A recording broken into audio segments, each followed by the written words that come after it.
Good morning everyone. So today I am going to tackle about the ozone depletion.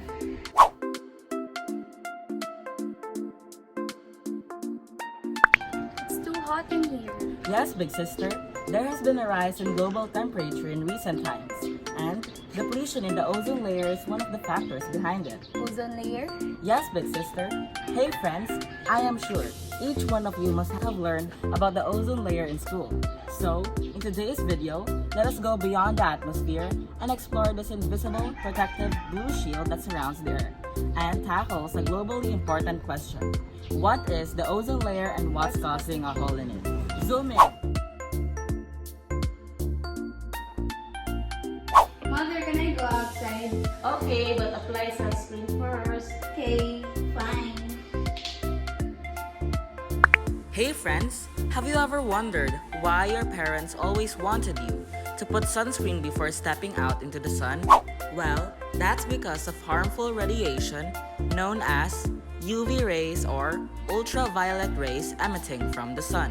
But despite their fascinating name, too much exposure to the sun's UV rays can increase the risk of skin cancer and can severely affect your immune system. Not only that, but these rays can even harm the single-cell organisms, plants, and aquatic animals. But don't you worry, my friends, because between the sun's harmful rays and life on Earth lies an invisible, pale blue protective shield we call the ozone layer.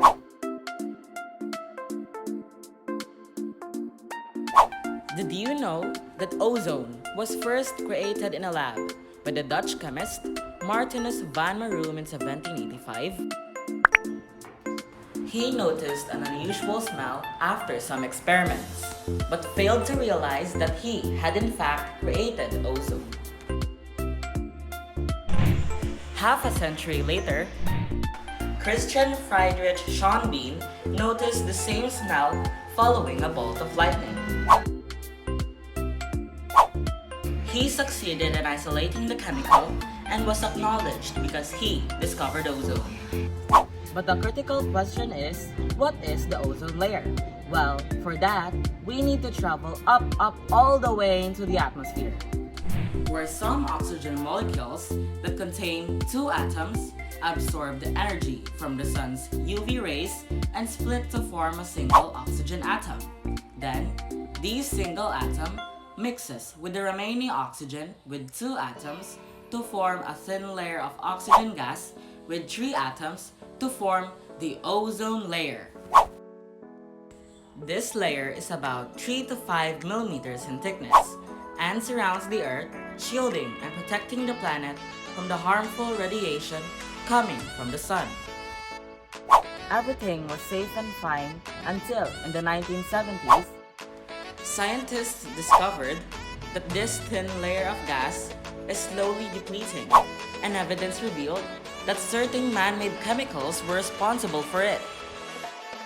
Yes, my friends, chemicals such as chlorofluorocarbons, also known as CFCs, and nitrogen oxide coming out from a wide range of industrial and consumer appliances, mainly refrigerators, air conditioners, and fire extinguishers, the load towards the ozone layer and begin to destroy the oxygen molecules, resulting in the thinning of the ozone layer, which is popularly known as the ozone hole. This ozone hole is also affecting different regions of the world, like Antarctica, which is currently affected by the ozone hole, making the platform suffice to melt, causing the animals no platforms or shelter to live in. Chile, where skin cancer rates have soared in many regions, as they already have in Punta Arenas, Chile, which lies under the existing ozone hole. South Africa, where its ozone hole caused Africa warming, harming their crops and its marine food chain. New Zealand, where its ozone hole does not directly affect ozone concentrations over New Zealand. When it breaks up in spring, it can send plumes or ozone-depleted air towards them. And lastly, Australia, which is currently experiencing a lot of cases of skin cancers due to the depletion of the ozone layer. What other countries will be damaged if the ozone depletion in Antarctica increases? If the ozone depletion in Antarctica increases, then the countries close to it such as Argentina, Chile, New Zealand, Australia, and South Africa would be badly damaged even more because they were already experiencing ozone depletion. The other countries closest to Antarctica, like Uruguay, Lesotho, Swaziland, Madagascar, and many more, would also be damaged if the ozone depletion in Antarctica increases. Fortunately, all is not lost yet, as with increasing awareness of the harmful effect of the CFCs and other chemicals, the production and consumption of such substances have decreased to a significant level. But as a responsible person, we should play our part to serve the ecosystem as well. So, what can we do to help? Well, I interviewed some people and asked them on what are the things they could do in order for them to help to stop the problem of ozone depletion. Let's start with my mother. I can contribute to stop the problem of ozone depletion by using cleaning products that are harmful to environment and to us. I can contribute to stop the problem of ozone depletion by turning off household appliances when not in use and avoid burning of trashes. Also, there isn't much we can do about the CFCs that were released already. But there are some things we can do now, and the first thing to do is by spreading awareness about its harmful effects amongst our friends and families.